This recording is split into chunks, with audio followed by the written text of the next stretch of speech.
When you steal what you have borrowed, leaving your predecessor to pay, it's either called aluta continua or undocumented severance.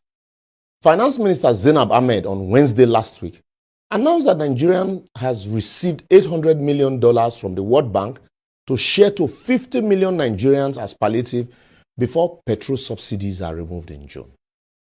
She said this year alone, they have budgeted 3.36 trillion naira for petrol subsidy until mid-2023. This is as Sunday Dare, Minister for Sports, said 21 billion naira will be needed to renovate the National Stadium in Lagos. And then, wait for the big one.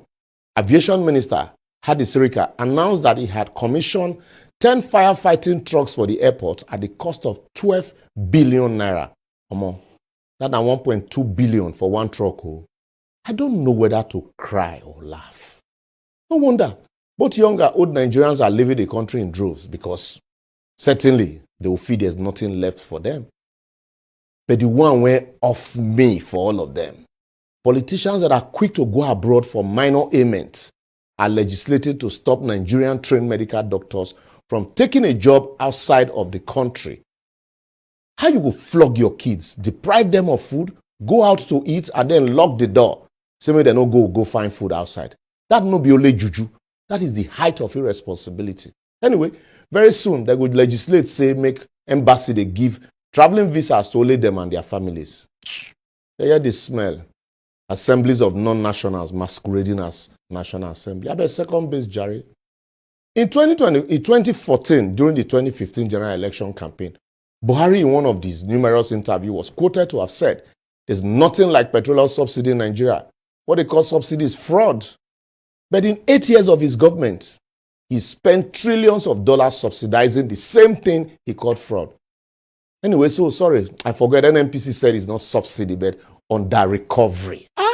Able, using big grammar to cover ineptitude and fraud. Now, according to them, they have received $800 million from the World Bank to share to 50 million Nigerians as palliative after removing fuel subsidy in June. But please permit me to ask stupid questions. How many times Buhari government will remove subsidy? Remember, in 2016, they removed subsidy as announced by Ibe Kachuku, then Minister for Petroleum, and said they have budgeted, money for cushioning. What happened to that one? If you remove subsidy in 8 years, why dash a new government subsidy remover a month after the end of your administration? How did they determine those poor citizens? Because despite the poverty all around me as a community leader, I've never seen any beneficiary of these social investment interventions. If you are stopping borrowing for consumption, why borrow to share for consumption?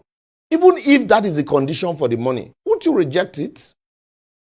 All the money they showed us, the Vice President, Professor Yomi Oshibanjo, was sharing in various markets during election. How has it eradicated poverty? Another one is in a country that is the poverty capital of the world with more than 133 million Nigerians living below poverty line. How did they conduct the registration to arrive at 50 million people as beneficiaries? How much will each person get that will actually cushion the impact of subsidy removal? The question plenty, just add your own. Instead of make these people tell us, say they want to package severance for themselves as they are leaving office, they are deceiving or suspecting citizens with their boju arrangement called palliative cushioning. The same government that refused to share food donated to citizens as palliative during COVID, left the economy on a free fall for 8 years, and then used currency redesigning to push people into hunger, starvation, and death as parting gift, is now promising to share $800 million to, or if you convert it, 596 billion naira to Nigerians as palliative or subsidy removal, and you believe them, then something must be wrong with you. I will therefore advocate the Transition Committee should immediately stop that disbursement and join hands in reviewing the terms and conditions of the grant or loan. After all, they never tell us whether it's a loan or grant. The incoming government should set up their own committee and template for implementing or removing any subsidy, if at all. They should refuse to be browbeated into it by the government that was so much in a hurry to push that redesigning down our throat despite the hardship. And also now, the governors, please, this is the time we are calling on you again. You should approach the Supreme Court like you did during the Naira redesign to stop any last-minute cash sharing, considering the fact that the economy is fragile, mutual trust is broken, and tempers are high. Lastly, the incoming administration should not be in a hurry to bite this bullet of subsidy removal without a thorough investigation into it and understanding of the nuances. I don't talk my own. Well, that's where we anchor for today. For previous episodes, simply follow us on all our social media platforms showing on your screen, like and share. Eternal vigilance is the price you must pay for freedom. The struggle, not a looter, must continue.